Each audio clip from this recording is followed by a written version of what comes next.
దేవీ నవరాత్రులలో అమ్మవారికి నివేదించే ప్రసాదాలను ఎలా ప్రిపేర్ చేసుకోవాలో మన ఫాలోవర్స్ ఒక్కొక్కరుగా మీకు చేసి చూపించబోతున్నారు. వీడియో ఎక్కువ లెంత్ ఉండటం వల్ల 2 పార్ట్స్ గా అప్లోడ్ చేస్తున్నాను. వీడియో స్కిప్ చేయకుండా చివరి వరకు చూసి మీరు ప్రసాదాలు ఎలా ప్రిపేర్ చేసుకుంటారో మాతో కమెంట్ బాక్స్ లో షేర్ చేసుకోండి. ఇంకా లేట్ చేయకుండా వీడియోలోకి వెళ్ళిపోదాం.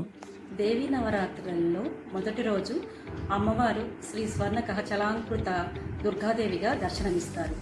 అమ్మవారికి నైవేద్యంగా కట్టె పొంగల్ని నివేదిస్తారు. ఆ నైవేద్యాన్ని ఎలా చేయాలో నేను ఇప్పుడు చూపిస్తాను.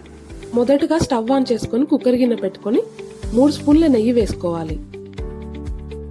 కొద్దిగా హీట్ అయిన తర్వాత 4 ఎండుమిరపకాయలు, 1 స్పూన్ మినప్పప్పు, 1 స్పూన్ జీలకర్ర, 1 స్పూన్ ఆవాలు, 1 స్పూన్ పచ్చిశనగపప్పు, 2 స్పూన్ల జీడిపప్పు, 4 పచ్చిమిర్చి వేసి వేపుకోవాలి. ఇవి కొంచెం వేగిన తర్వాత 1 స్పూన్ అల్లం తరుగు, కరివేపాకు, దంచి పెట్టుకున్న మిరియాలు, అలాగే కొత్తిమీర తరుగు కూడా వేసుకొని తిప్పుకోవాలి. ఇవి కొద్దిగా వేగిన తర్వాత 30 నిమిషాలు నానబెట్టిన కప్పు బియ్యం, 30 నిమిషాలు నానబెట్టిన కప్పు పెసరపప్పుని వేసుకొని కలిగి తిప్పుకోవాలి. రుచికి సరిపడినంత ఉప్పుని యాడ్ చేసుకుని 2 కప్పుల పప్పు బియ్యంకి 6 కప్పుల నీళ్లను ఎసరుగా పోసుకొని కుక్కర్ మూత పెట్టేసుకోవాలి. 6 విజిల్స్ రానిచ్చి కుక్కర్లోని ప్రెషర్ అంతా పోయిన తర్వాత కుక్కర్ మూతను ఓపెన్ చేసుకోవాలి. ఉడికిన రైస్ మొత్తాన్ని గరిటెతోటి కలిగి తిప్పుకొని పక్కన పెట్టుకోవాలి. ఇప్పుడు ఒక కళాయిలో 2 స్పూన్ల నెయ్యి వేసుకుని కొద్దిగా జీడిపప్పు, 4 ఎండుమిరపకాయలు, 1/2 టీ స్పూన్ జీలకర్ర, కొద్దిగా కరివేపాకు, 1/2 టీ స్పూన్ ఇంగుని వేసుకుని వేపుకోవాలి. ఇప్పుడు ఆ పోపు మొత్తాన్ని ఇందాక ఉడికించుకున్న రైస్ లో కలుపుకోవాలి. అమ్మవారి నైవేద్యం కోసం కట్టె పొంగలి రెడీ. దేవీ నవరాత్రిలో 2వ రోజు అమ్మవారు బాలా త్రిపుర సుందరి దేవిగా దర్శనమిస్తారు. ఆ రోజు చింతపండు పులిహోరని నివేదన చేస్తాం. చింతపండు పులిహోర ఎలా చేయాలో ఇప్పుడు నేను మీకు చూపిస్తాను. 250 గ్రాముల చింతపండు తీసుకొని శుభ్రంగా కడిగి నానబెట్టి పక్కన పెట్టుకోవాలి. చింతపండు నానే లోపు గ్లాసున్నర బియ్యం తీసుకొని శుభ్రంగా కడుక్కొని గ్లాసున్నర బియ్యంకి 2 గ్లాసులన్నర నీళ్లు పోసి అందులో 1 స్పూన్ పసుపు, 1 స్పూన్ ఉప్పు, 1.5 స్పూన్ ఆయిల్ వేసి స్టవ్ ఆన్ చేసి కుక్కర్ స్టవ్ మీద పెట్టుకోవాలి. రైస్ ఉడికే లోపు మనం ఇందాక నానబెట్టుకున్న చింతపండు తీసుకొని గింజలు లేకుండా రసం తీసుకోవాలి. చింతపండు రసం గిన్నెని స్టవ్ మీద పెట్టి అందులో 1 స్పూన్ పసుపు, 1 స్పూన్ ఉప్పు, 2 స్పూన్ల నూనెను వేసి 4 పచ్చిమిర్చి వేయాలి. చక్కగా ఉడికిన తర్వాత తీసి పక్కన పెట్టుకోవాలి. కుక్కర్ అయితే విజిల్ వచ్చేసింది. దింపేసి రైస్ ఉడికిందేమో చూద్దాం. రైస్ అయితే చక్కగా ఉడికిపోయిందండి. ఇప్పుడు రైస్ ని మనం ఒక బౌల్లో తీసుకొని చక్కగా ఆరపెట్టుకుందాం. రైస్ ఆరేలోపు పోపు వేసుకుందాం. పోపులు పెట్టయితే తెరిచేస్తున్నాను. మరి ఇప్పుడు స్టవ్ మీద ప్యాన్ పెట్టుకొని 1/2 కప్పు నూనె వేసుకొని నూనె వేగిన తర్వాత 1/2 కప్పు పల్లీలు వేసుకోవాలి. పల్లీలు కొద్దిగా వేగిన తర్వాత 1/2 కప్పు మినపగుండ్లు, పచ్చిశనగపప్పుని వేసుకోవాలి. అవి కొద్దిగా వేగిన తర్వాత ఎండుమిర్చి వేసుకోవాలి. ఎండుమిర్చి వేగిన తర్వాత 4 పచ్చిమిర్చి వేసి చక్కగా చిటపట్లాడనివ్వాలి. చిటపట్లాడిన తర్వాత కరివేపాకు వేసుకోవాలి. కరివేపాకు కూడా కొద్దిగా వేగిన తర్వాత ఇందులో ఇంగువ కలుపుకోవాలి. ఇవన్నీ యాడ్ చేసిన తర్వాత పోపుని కొద్దిగా వేగనిచ్చి పక్కన పెట్టేసుకోవాలి. ఇప్పుడు రైస్ లో ఒక పౌడర్ కలుపుతున్నానండి. దాని ఇంగ్రీడియంట్స్ అన్ని డిస్ప్లే మీద ఇచ్చాను. అలాగే రైస్ లో చింతపులుసు, పోపును కూడా వేసుకొని చక్కగా కలిసిపోయేలాగా కలుపుకోవాలి. స్మెల్ అయితే ఎంత బాగుందోనండి. చూడటానికి కూడా చాలా బాగుంది. అలాగే ఒక 3 మినిట్స్ చక్కగా కలుపుకుంటే అంతే, వేడివేడిగా చింతపండు పులిహోర రెడీ. దేవీ నవరాత్రుల్లో అమ్మవారు 3వ రోజు మనకి గాయత్రీదేవి అవతారంలో దర్శనమిస్తారు. ఆ రోజు మనం కొబ్బరన్నాన్ని నైవేద్యంగా నివేదిస్తాము. ఆ కొబ్బరన్నం ఎలా చేసుకోవాలో చూపిస్తాను. కొబ్బరి అన్నం తయారు చేసుకోవటం కోసం ముందుగా కొబ్బరి పాలను రెడీ చేసుకోవాలి. కొబ్బరిని చిన్న ముక్కలుగా కట్ చేసుకుని ఒక మిక్సీ జార్ లోకి షిఫ్ట్ చేసుకోవాలి. మనకి పాలు ఎంత క్వాంటిటీ కావాలో దానిని బట్టి వాటర్ యాడ్ చేసుకుని మిక్సీలో మెత్తగా గ్రైండ్ చేసుకోవాలి. ఇప్పుడు జల్లెడలో వడకట్టుకొని పాలను సపరేట్ చేయాలి. కొబ్బరి పాలు అయితే రెడీ అయ్యాయి. నీట్ గా కడిగి పెట్టుకున్న 1 కప్ రైస్ ని కుక్కర్ గిన్నెలోకి తీసుకొని 1 కప్పు రైస్ కి 2 కప్పుల కొబ్బరి పాలను యాడ్ చేసుకోవాలి. కొబ్బరి పాలని యాడ్ చేసుకున్న తర్వాత ఒక స్పూన్ ఆయిల్ వేసి కుక్కర్ మూత పెట్టుకొని స్టవ్ ఆన్ చేసుకోవాలి.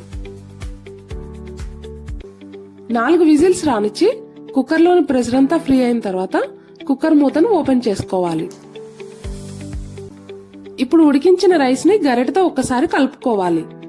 రైస్ వేడిగా ఉన్నప్పుడే రుచికి సరిపడినంత ఉప్పు వేసి మళ్ళీ కలుపుకోవాలి.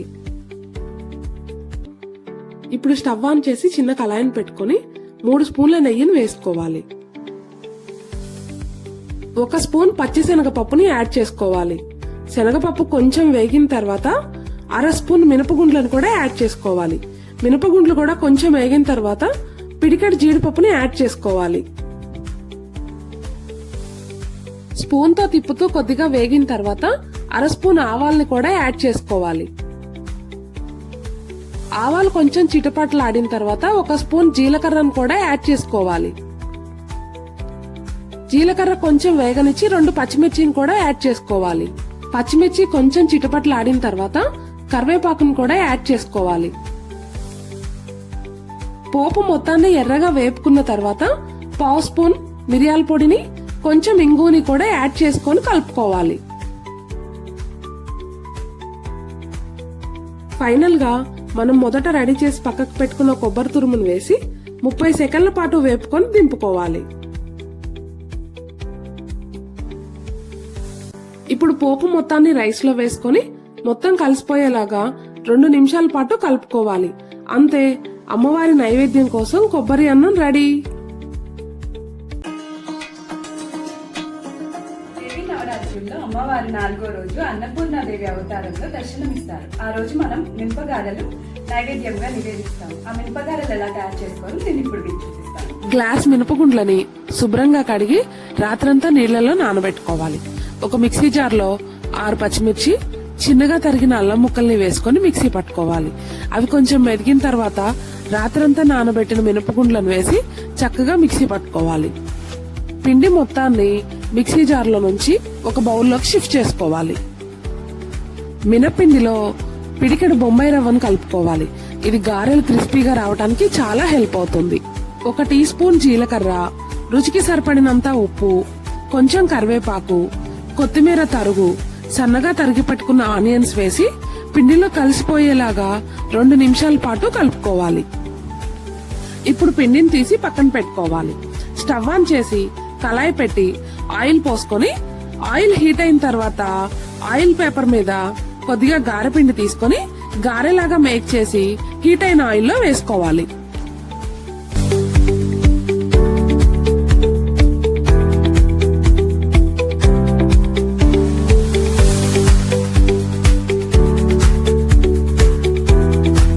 గారె 2 వైపులా ఎర్రగా వేగిన తర్వాత చిల్లులు గంటతో సపరేట్ చేసి వేరే బౌల్లోకి తీసుకోవాలి. అమ్మవారి నైవేద్యం కోసం వేడి వేడి మిరపగారెలు రెడీ. దేవి నవరాత్రుల్లో 5వ రోజు అమ్మవారు సరస్వతీదేవిగా దర్శనమిస్తారు. 5వ రోజు అమ్మవారికి దద్దోజనం నివేదిస్తారు కాబట్టి ఇప్పుడు దద్దోజనం ఎలా చేస్తారో నేను చేసి చూపిస్తాను. ముందుగా అరగంట పాటు నానబెట్టుకున్న 1 కప్ రైస్ ని కుక్కర్ గిన్నెలోకి తీసుకోవాలి. 1 కప్ రైస్ కి 4 కప్స్ వాటర్ ఎసరుగా తీసుకోవాలి. కుక్కర్ మూత పెట్టుకొని స్టవ్ ఆన్ చేసి కుక్కర్ స్టవ్ మీద పెట్టుకోవాలి. మీడియం ఫ్లేమ్ మీద కుక్కర్ 4 విజిల్స్ వచ్చిన తర్వాత కుక్కర్ లోని ప్రెషర్ అంతా పోనిచ్చి మూత తీసుకోవాలి. రైస్ అయితే చక్కగా ఉడికింది. ఇప్పుడు గరెటతో రైసును కొంచెం కలుపుకోవాలి. రైసును చల్లారనిచ్చి 200 మిల్లీలీటర్ల చిక్కటి పాలను రైస్ లో పోసుకొని చక్కగా కలిసిపోయేలాగా గరెటతో కలుపుకోవాలి. రైస్ లో మొత్తం పాలన్నీ ఇంకిపోయిన తర్వాత అప్పుడే ఫ్రెష్ గా తోడుపెట్టిన తియ్యటి పెరుగుని 1 కప్పు రైస్ లో కలుపుకోవాలి. పెరుగు రైసు కలిసిపోయేలాగా చక్కగా 2 నిమిషాల పాటు గరెటతోటి కలుపుకుంటూ ఉండాలి. ఇప్పుడు రైస్ లోకి రుచికి సరిపడినంత ఉప్పు యాడ్ చేసుకొని మళ్ళీ కలుపుకోవాలి. ఉప్పు కూడా కలిసిపోయిన తర్వాత ఇప్పుడు కాసేపు పక్కన పెట్టుకొని స్టవ్ ఆన్ చేసి కళాయి పెట్టుకొని 2 స్పూన్ల ఆయిల్ వేసుకోవాలి. ఆయిల్ హీట్ అయిన తర్వాత 1 టేబుల్ స్పూన్ జీలకర్ర వేసుకోవాలి. జీలకర్ర కొంచెం వేగిన తర్వాత 2 టేబుల్ స్పూన్ల తాలింపు గింజలు వేసుకోవాలి. తాలింపు గింజల్ని కొంచెం వేగనిచ్చి 4 ఎండుమిరపకాయలు కూడా వేసుకోవాలి. 2 సెకండ్ల పాటు ఎండుమిరపకాయలు వేగిన తర్వాత 2 స్పూన్ల పచ్చిమిర్చి తరుగును కూడా యాడ్ చేసుకోవాలి. ఇప్పుడు 1 టేబుల్ స్పూన్ అల్లం తరుగుని యాడ్ చేసుకోవాలి. అలాగే కొద్దిగా కరివేపాకును కూడా యాడ్ చేసుకోవాలి. గరిటెతోటి తిప్పుకుంటూ తాలింపు మాడకుండా చక్కగా వేగనివ్వాలి. పోపంతా వేగిన తర్వాత చివరగా చిటికెడు ఇంగువను కూడా యాడ్ చేసుకోవాలి. స్టవ్ ఆఫ్ చేసుకొని ఇందాక కలిపి పెట్టుకున్న రైస్ లో పోపును కలుపుకోవాలి. అంతే, అమ్మవారి నైవేద్యం కోసం కమ్మనైన దద్దోజనం రెడీ.